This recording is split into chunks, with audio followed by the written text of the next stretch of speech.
Newport, Rhode Island. Over 100 years ago, 11 of the world's best players gather on a rough, weather-bitten golf course to play in the first ever United States Open Golf Championship. Horace Rollins survived the elements to become the first U.S. Open winner. The Open quickly earned the reputation as the ultimate golfing challenge designed to test all your skills and to expose any and every weakness. To become a golfing legend, a golfing hero, the road travels through the Open. To win, you must have nerves of steel. You must face adversity and shine. You must realize that the difference between winning and losing often comes down to a series of brief moments. Memorable moments that will live forever in the annals of golfing history. With worldwide media attention, the U.S. Open over the last 4 decades has seen an explosion in popularity. You're about to relive the drama and the emotion of this explosion. All the great shots, all the pressure-packed finishes, all the great moments that will live forever.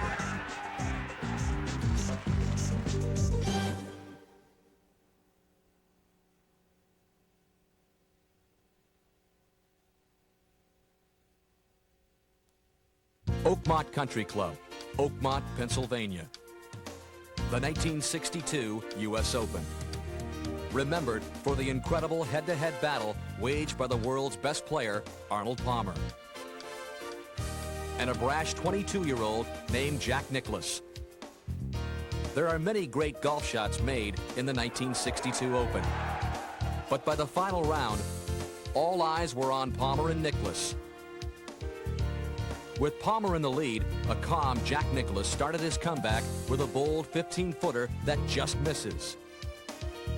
This tap-in gives him a 4-round score of 283, leaving the outcome in the hands of Palmer. On 18, Palmer's approach shot left him about 10 feet away.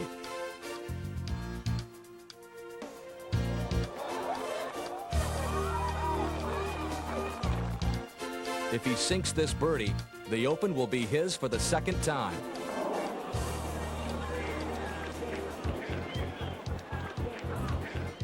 The miss forced an 18-hole playoff.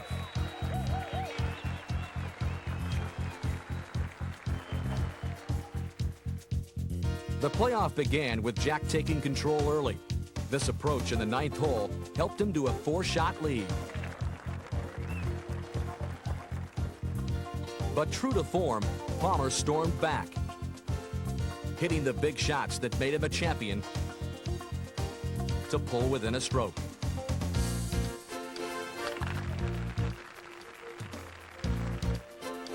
But Jack held him off to win the Open and became the youngest Open champion since Bobby Jones in 1923.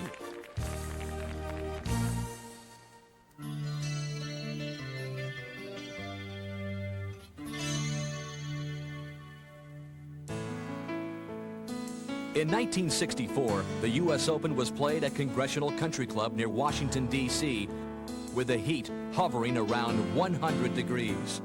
The championship came down to an intense battle between several players, including Ken Venturi, Tommy Jacobs, and Arnold Palmer. Palmer started off hot. This par gave him a 68 to take the lead after the first round.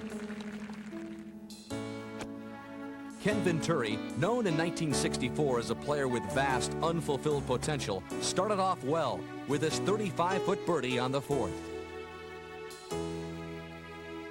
Then, this delicate pitch helped him salvage par to end up with a 72, 4 shots behind.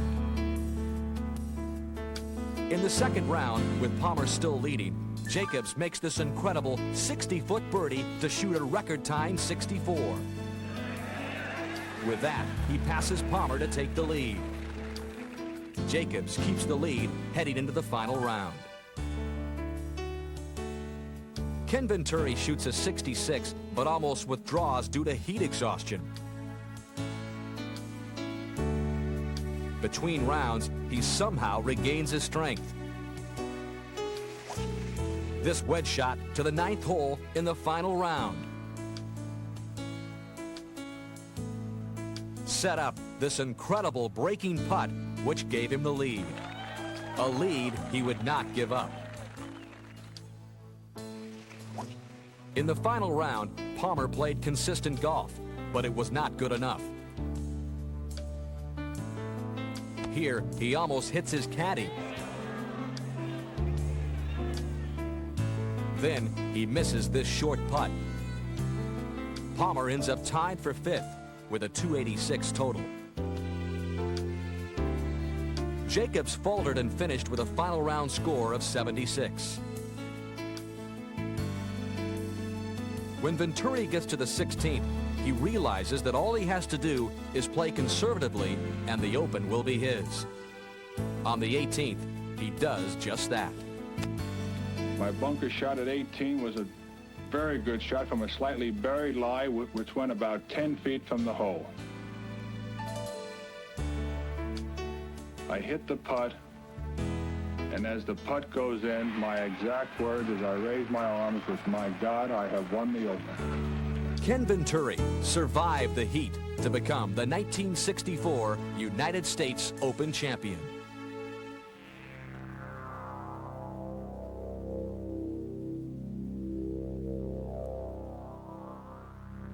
In 1966, the U.S. Open was held at the Classic Olympic Club in San Francisco. There were a number of great moments there. Reeves McBee's record-tying second round of 64. 19-year-old Johnny Miller's great shot from the rough. Jack Nicklaus with this long birdie in the 3rd round. But this championship will always be remembered for what happened during the last 9 holes. Arnold Palmer, going into the 9th hole of the final round, held a commanding 6-shot lead. This 30-footer gave him a 7-shot lead with only 9 holes to go. But then the unthinkable started to happen. Palmer began to falter. This bunker shot runs long. At the same time, Billy Casper gets hot. He drops this 30-footer for a birdie. On the 17th, Palmer needs this to stay in the lead, but the ball stops just short. They're now even. Casper has made up 7 shots in 8 holes. With the gallery in a frenzy, Palmer and Casper both reached the par 4 18th and 2.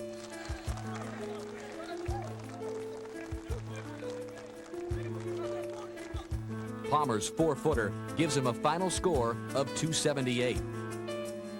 This would give Casper the U.S. Open, but the ball just doesn't break. Casper has forced an 18-hole playoff. In the playoff, Palmer jumps out quickly, and by the 9th hole, he has a 2-shot lead. But once again, Casper begins to charge. First, he sinks this 30-footer.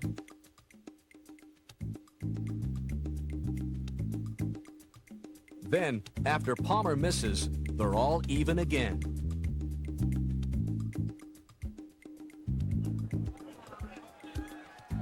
Casper's pressure-packed 50-footer on 13 gives him the lead.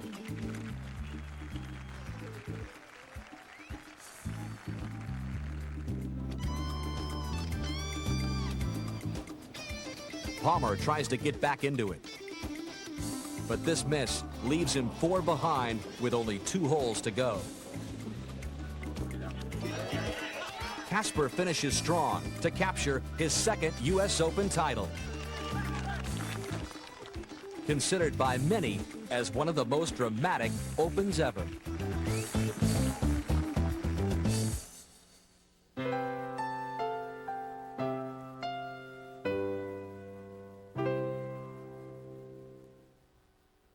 In 1967, the U.S. Open was played at Baltusrol in Springfield, New Jersey for the 5th time.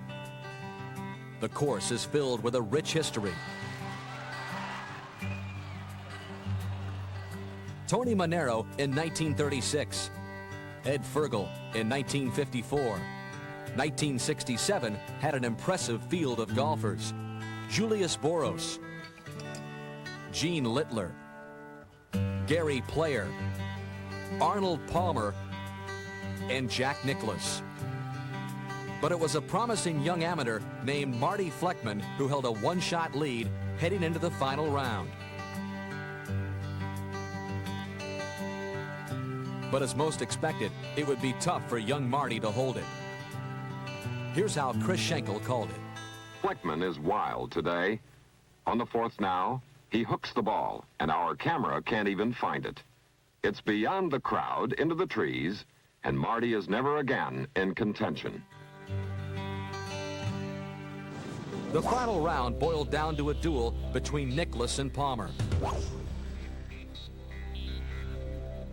Coming to the 4th, Arnold and Jack were tied, but Nicklaus put the pressure on with this accurate iron.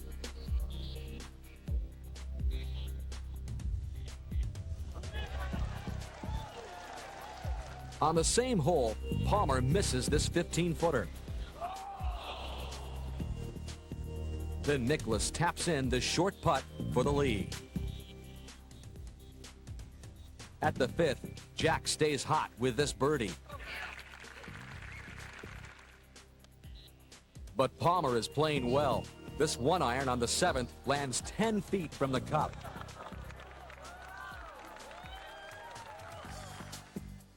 Nicklaus hits the green, but is 30 feet away.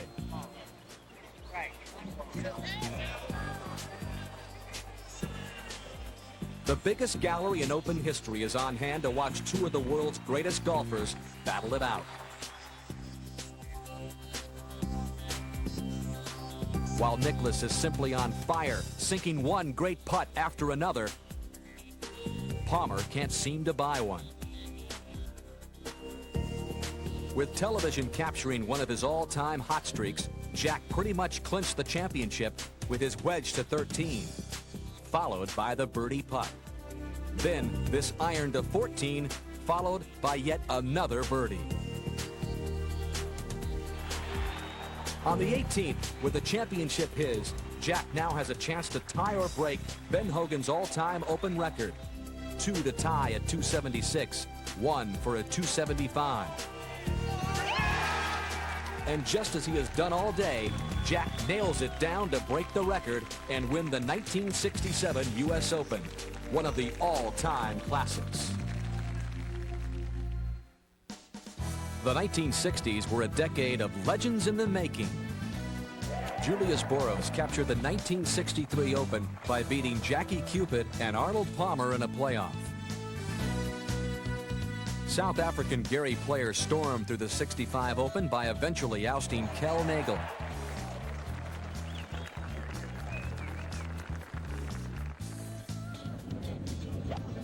In 1968, the charismatic Lee Trevino became the first player in Open history to complete all 4 rounds with scores under 70.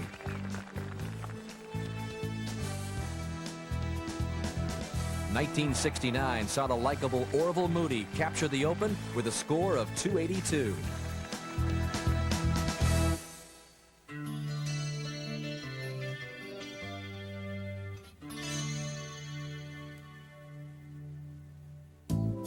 '71, Marion Golf Club in Ardmore, Pennsylvania. One of the classic courses in America. And there were some truly classic shots.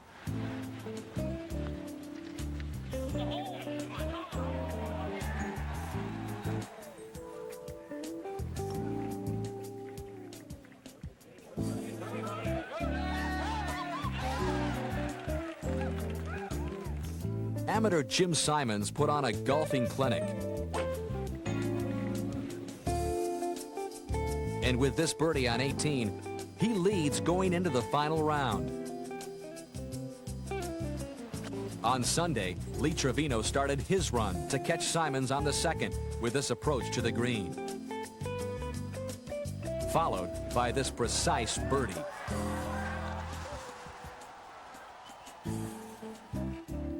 Then Jack Nicklaus catches Simons with this brilliant putt.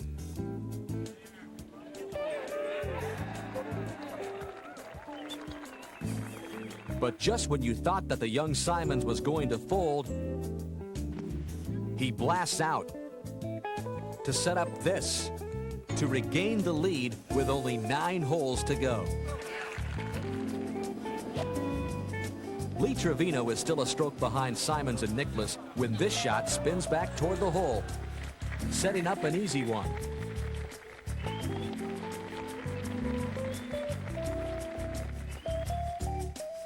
Trevino takes the lead with this birdie on 14.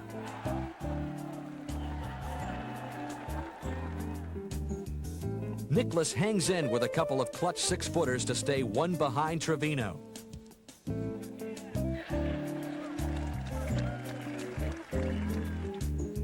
On 18 from the rough, Trevino pitches to set up a 7-footer for the championship.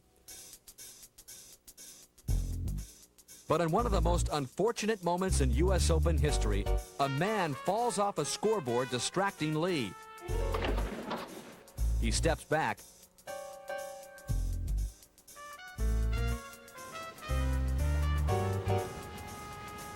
and misses, giving Nicklaus a chance. This 14-footer would give Jack the championship.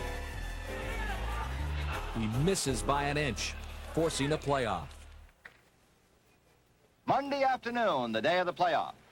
It's very solemn on the first tee. But you can't stay serious around Trevino very long.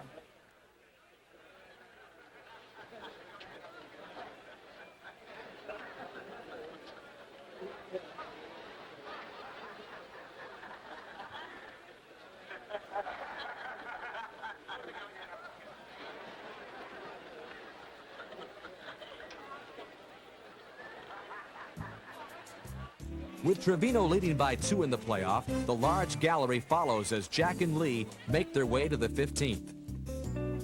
Trevino stays hot with his 25-foot birdie, not giving Nicklaus any openings.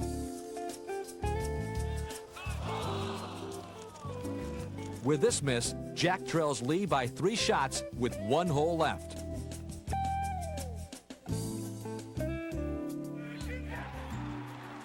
And with this 5-footer, Lee Trevino shoots a 68 in the playoff to win his 2nd U.S. Open championship.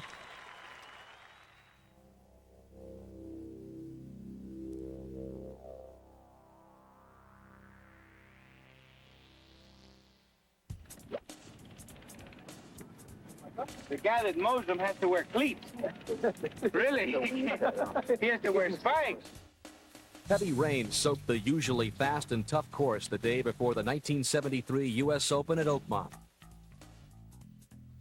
making the course play slower than usual.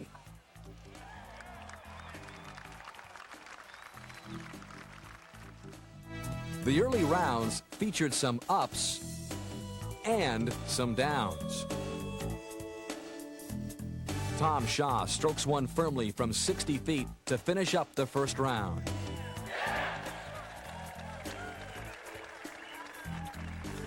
Johnny Miller had a terrible day heading into the final round, shooting 76. Meanwhile, John Schley takes advantage of a slow course.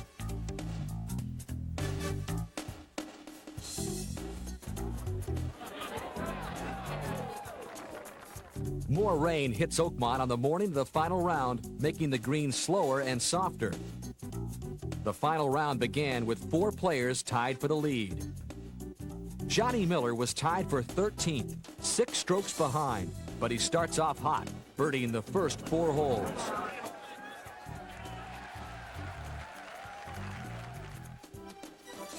But Arnold Palmer is also playing well, taking the lead after this birdie on 4.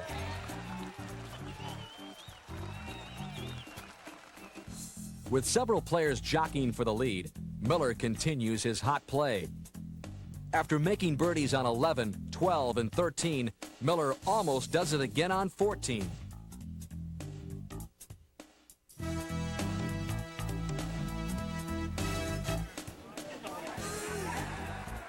he's made up an amazing 6 strokes and has caught the leaders. Now on 18, he needs one more par to shoot 279. His tee shot goes a whopping 280 yards to set up a 5-iron to the green.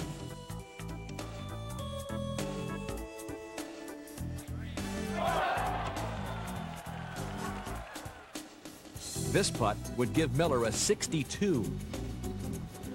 He rims the hole.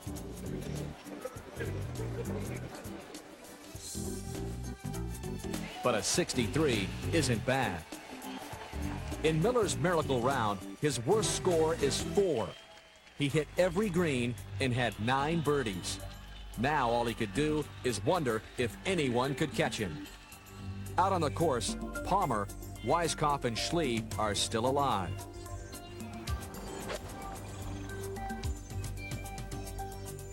Palmer drops back after he's long on 12 and ends up with a bogey.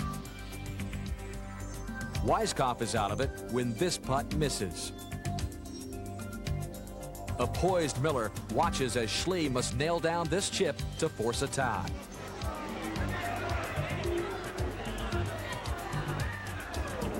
It's close, but this miss gives 26-year-old Johnny Miller the U.S. Open Championship.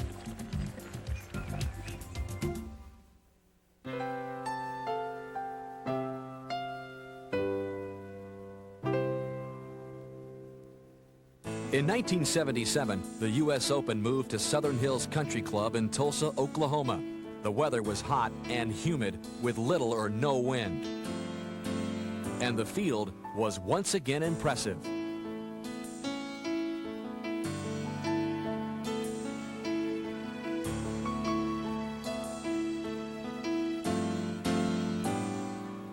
After the first round, 7 players shared the lead. The second round featured young Tom Pertzer posting his second 1-under 69. The leader, Hubert Green, showed his skills with this masterful pitch shot. Heading into the final round, with the temperature still hovering near 100 degrees, the 1975 winner, Lou Graham, forgotten in the early rounds, started to make a run at the leader.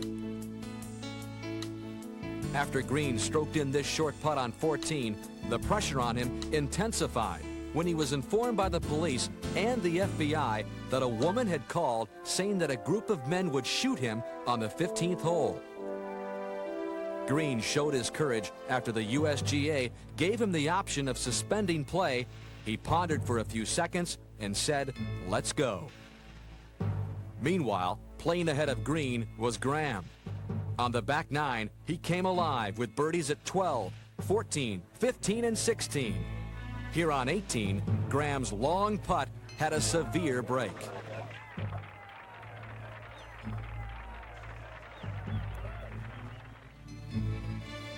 With this short one, he's taken only 31 shots on the back 9, finishing with a 279. All he could do was wait. With a police escort on 15, Green seems a little rattled and hooked his drive. But Hubert somehow settled himself and put the threat behind him and played incredible golf. He nearly holed this wedge. This little putt gave him a 2-shot lead with 2 holes to go. Then he sank this short one to maintain his 2-shot lead with 1 hole left. On 18, Green must 2-putt after he's short with this bunker shot.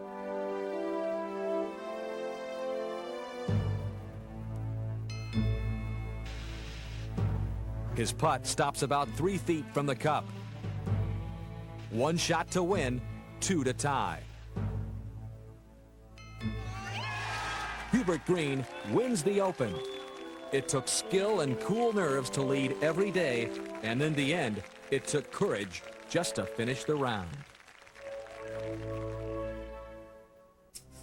The 1970s showcased some of the greatest names in golf.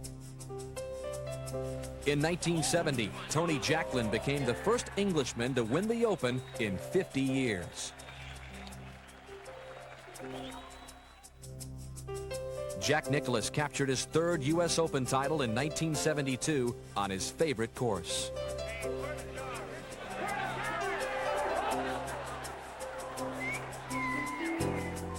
Hale Irwin survived Wingfoot's treacherous greens to capture the 1974 U.S. Open.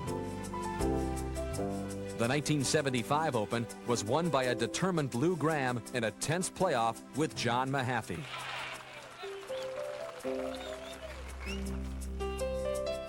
"22-year-old rookie Jerry Pate triumphed in 1976 with a score of 277.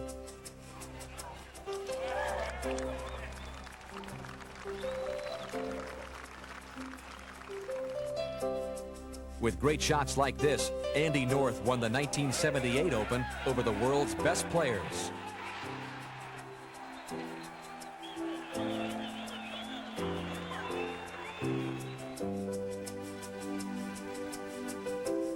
'79 saw the talented Hale Irwin capture his second U.S. Open championship.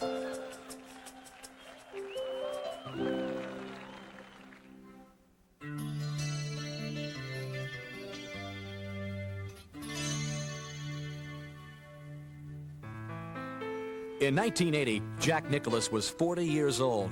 Many considered him washed up, but Jack had other ideas. The U.S. Open was back at Baltusrol in New Jersey. From the start, Nicklaus showed the form that had made him a three-time Open winner. He shot an amazing 63 in the first round to tie equally impressive Tom Weiskopf for the lead.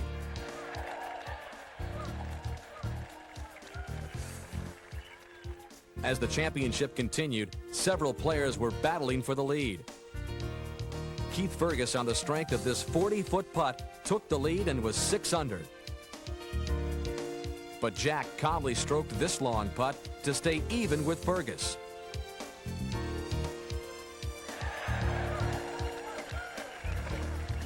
One of Japan's greatest players, Isao Aoki, climbed into contention on the 5th with a birdie to go 5 under par. Lee Trevino won over on the 18th, putting here for an eagle 3.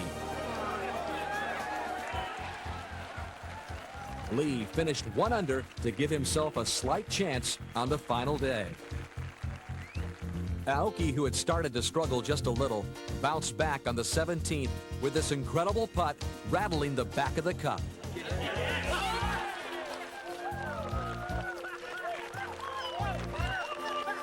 At the end of the 3rd round, Nicklaus and Aoki both shot a record 204. On a beautiful final day, Nicklaus on the 10th continued his hot play with this outstanding 7-iron, which set up a birdie.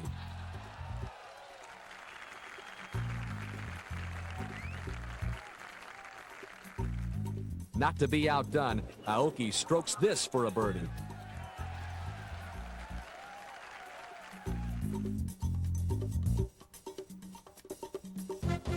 Jack gets his birdie, and after 10, still leads by 2. Nicklaus holds his 2-shot lead through the 16th. On 17, with Nicklaus already on in 3, Aoki's 3rd shot is masterful.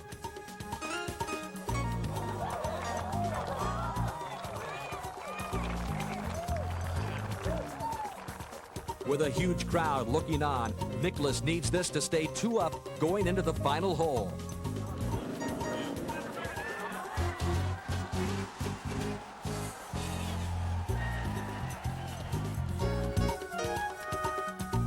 On 18, Aoki needs to hold this to have any shot at a playoff.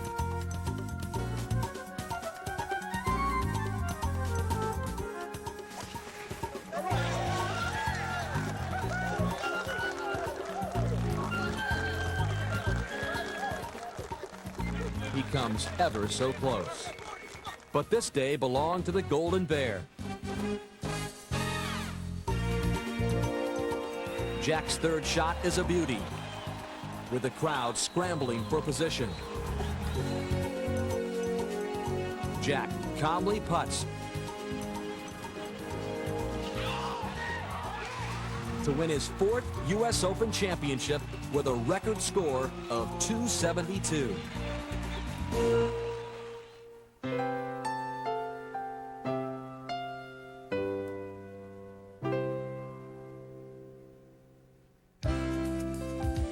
The U.S. Open returned to scenic Pebble Beach, California in 1982.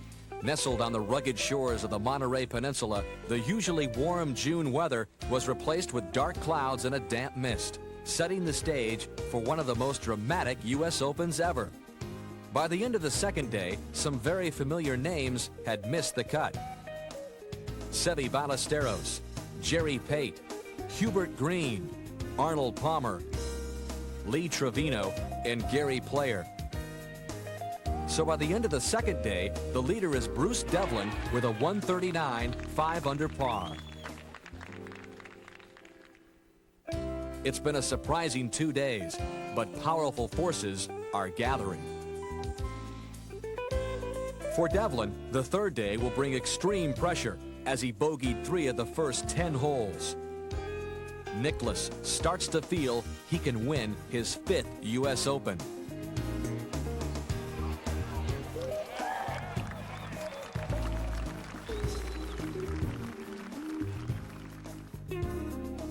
'81 Open winner David Graham finishes 2 under par and believes he can successfully defend his title. And finally, Tom Watson. He's won 3 British Opens, 2 Masters, but not the U.S. Open. He goes into the final day tied for the lead with Bill Rogers. As the day begins, Nicklaus is only 3 strokes off the lead. As Watson tees off the first hole, Jack is already hot.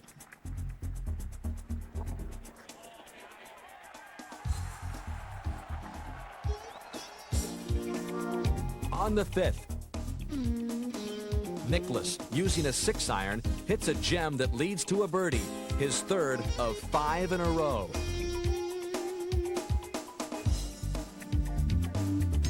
Meanwhile, Watson continues to play solid golf. This wedge on 7 almost goes in.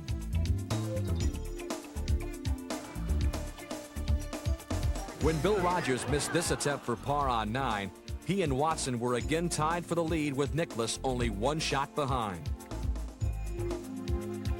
On 18, Nicklaus makes this short one and finished the championship 4 under par at 284.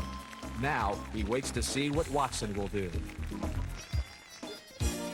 On the dangerous 17th, Watson used a 2-iron, but it landed in the rough.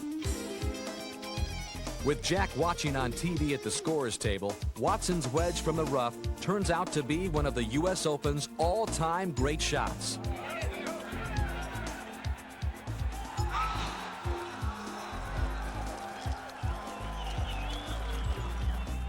On 18, another Watson birdie, and he wins his first U.S. Open championship.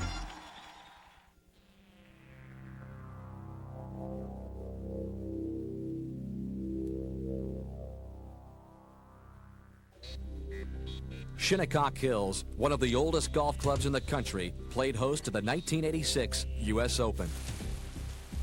The first day was played in classic open weather. British open weather, that is.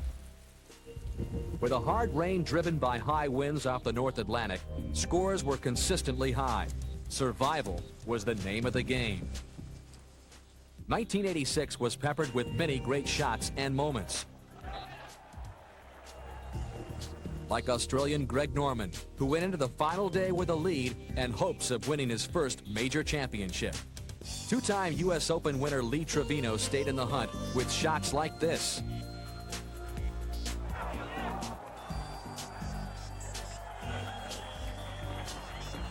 Young Scott Verplank made his professional debut an impressive one.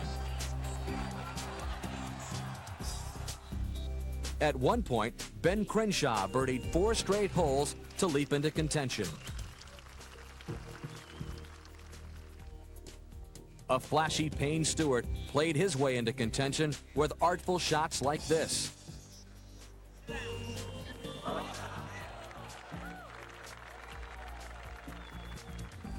Bob Tway's fluid swing kept him close for a while.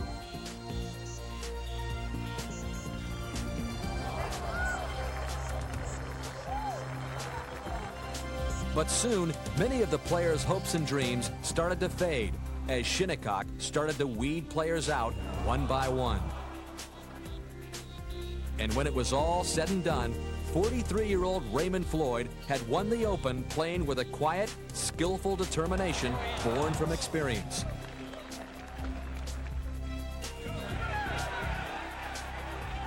He played with the ever-present knowledge that this could be his last chance at an Open.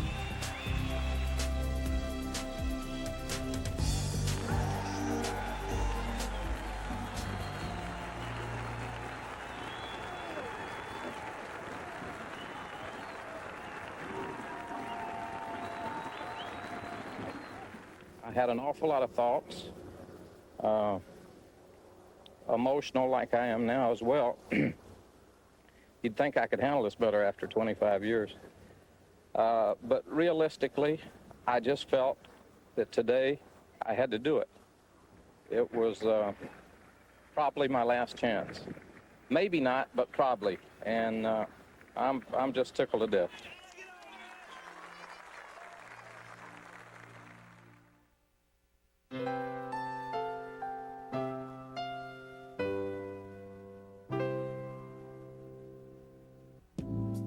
The Country Club in Brookline, Massachusetts, site of the 1988 U.S. Open. Players from around the world made up an impressive field.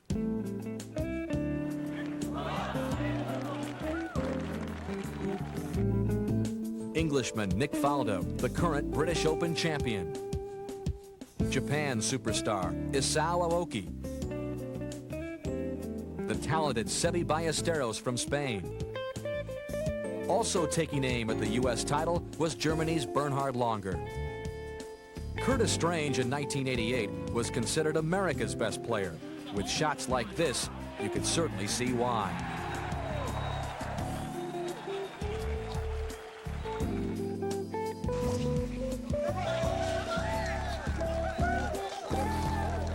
So it was fitting when the 1988 U.S. Open came down to a duel between the remarkable British Open winner Nick Faldo and Curtis Strange, who had never won a major championship.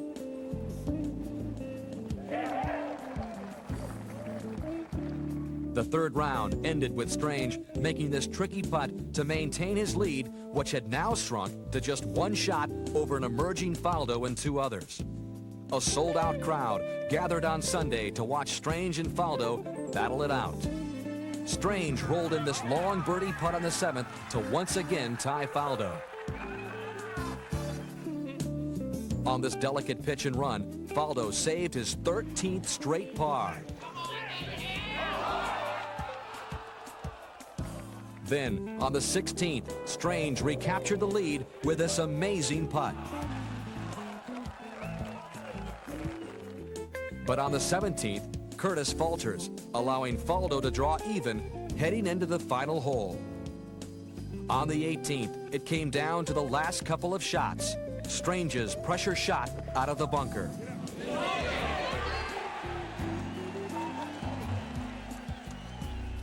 Faldo missing for the win.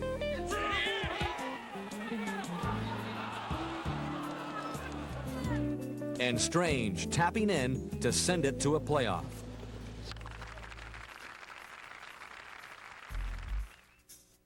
On the 3rd hole the next day, when Faldo failed to get up and down from the bunker, Strange, who had been playing solid golf, took the lead and never surrendered it.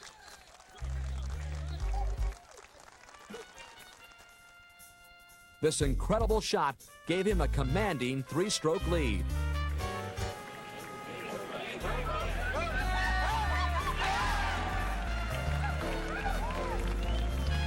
And with this putt, Curtis became the 1988 U.S. Open winner, capturing his first major championship.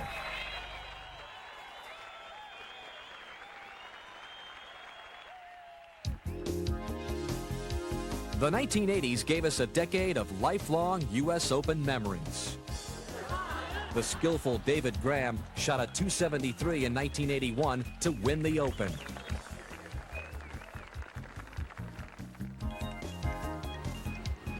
After barely making the cut in 1983, Larry Nelson came from behind to capture the Open.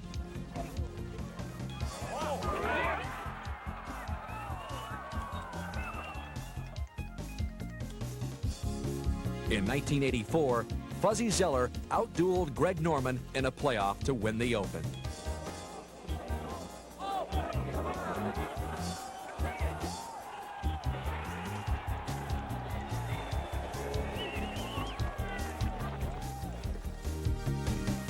Andy North's last round comeback earned him his second U.S. Open championship.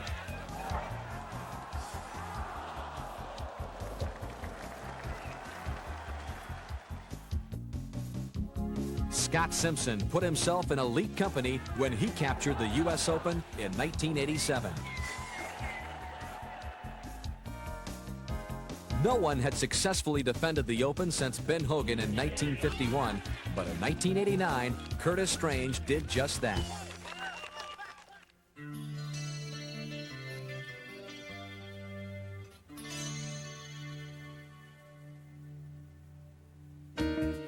In 1991, the U.S. Open returned to the Hazeltine National Golf Course just outside Minneapolis. Back in 1970, the course came under much criticism. Dave Hill, who came in second that year, stated, "They ruined a perfectly good farm by turning it into a golf course." But in 1991, the course layout drew rave reviews. The ultimate praise came from the players who called it tough but fair. Three-time winner and defending champion Hale Irwin was pumped up to defend his title, finishing the first round with a 71, 1 under par. Scott Simpson, the 87 winner, birdied to finish the first round with a 70, 2 under par. Young Nolan Henke at the 10th had this long attempt.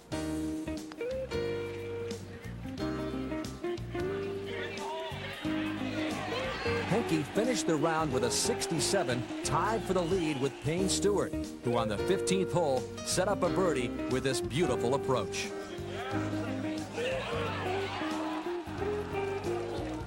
The second round featured some inspired play, like this shot by Fred Couples on 9.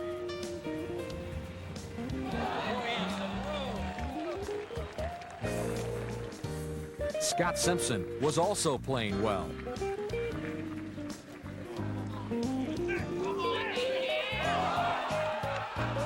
This set up a birdie on 15. Henke stayed in the hunt with this fast-moving shot from the bunker.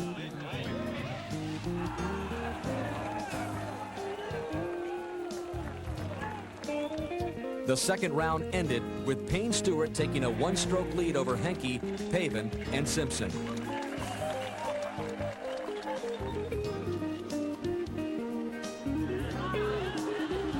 In the next two rounds, Simpson and Stewart jockeyed back and forth for the lead.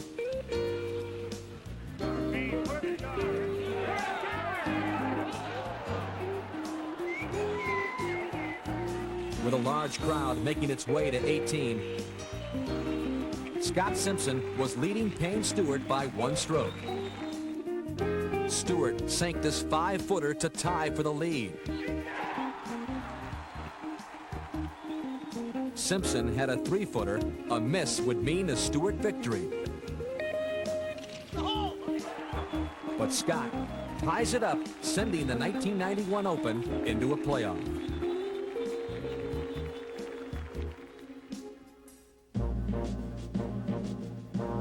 Chaska, Minnesota. Payne Stewart of Orlando, Florida, and Scott Simpson of Kailua, Hawaii play off for the national title of the United States. Stewart's long putt for a birdie on the dreaded 16th hole.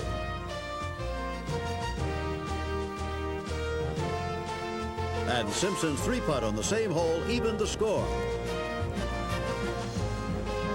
Stewart took the lead for good when Simpson hit his ball into the drink on 17.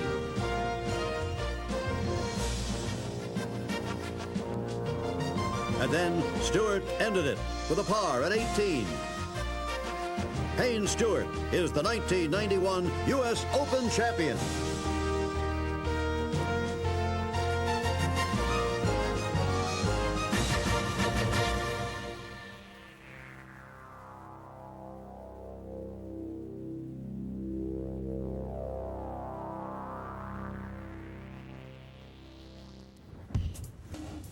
The 1995 U.S. Open returned to the historic and classic windswept Shinnecock Hills Golf Club in Southampton, New York. Known as one of golf's toughest challenges, Shinnecock Hills once again lived up to its reputation. Missing the cut in '95 were such prominent players as three-time Open winner Hale Irwin, four-time winner Jack Nicklaus, and the defending champion Ernie Els. Greg Norman played a masterful first two rounds. This daring downhill wedge gave him a 67 for the day and a two-shot lead over Jumbo Izaki heading into the weekend. Jumbo was hanging tough with shots like this. Get down!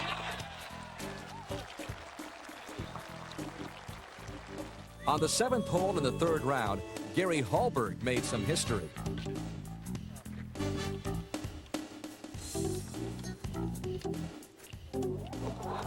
It was the first hole-in-one at Shinnecock Hills in the 6 USGA competitions played there. With the winds whipping across Shinnecock, Corey Pavin nailed this putt to end the third round, keeping him within reach of his first major championship. One thing I really haven't accomplished in golf as far as I'm concerned, I just haven't got that major win. So that would be the last accomplishment that I would need to put up on the mantle. On the final day, 20 golfers were within 6 strokes of the lead. But the final round would come down to a survival test between Corey Pavin and the shark Greg Norman, winner of 2 British Opens, but still looking for his first U.S. Open title. He started off strong with this tee shot on the first hole.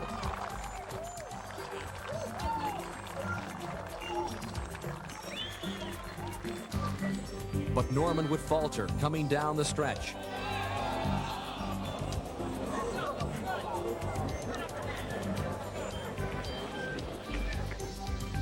Pavin took advantage and surged into the lead with this shot on 16.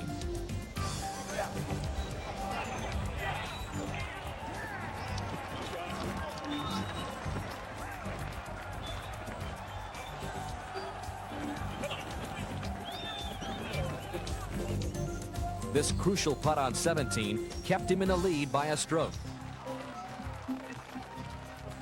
With the title in the balance, Corey's forward approach to 18 was a thing of beauty.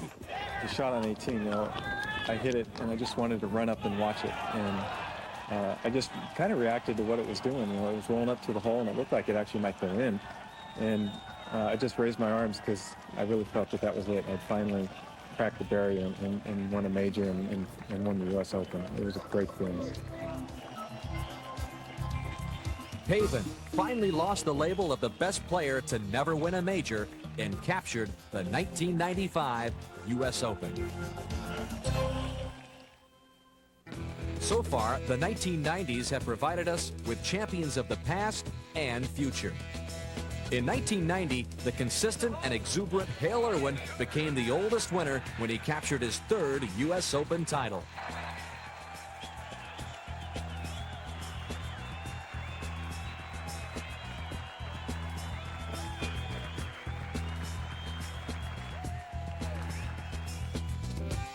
When Tom Kite won the 1992 Open, it marked his first major championship win.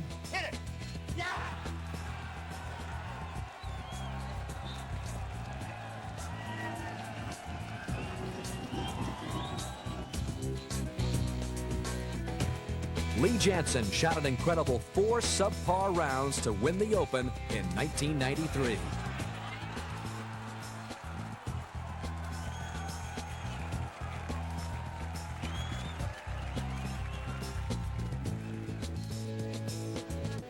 In 1994, Ernie Els captured his first U.S. Open title.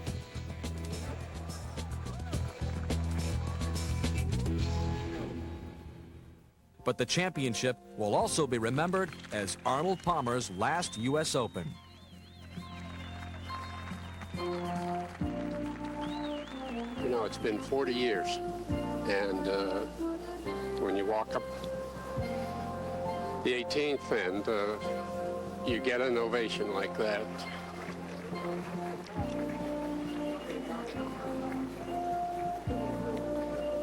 I guess that says it all.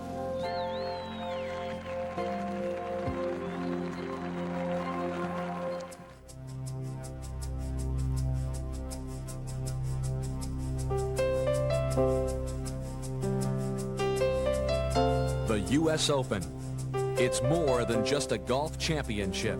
It's an emotional journey through the human spirit. To win, you need more than just talent. You need desire, courage, and the will to compete on the highest of levels. Over 100 years of triumphs and heartbreaks have made the U.S. Open the world's premier golf championship.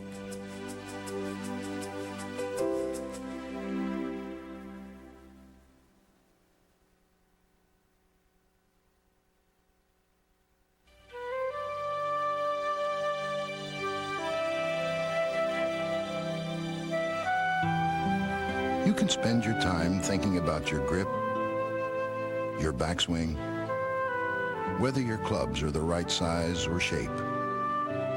Or you can enjoy the time outdoors and let nature take its course.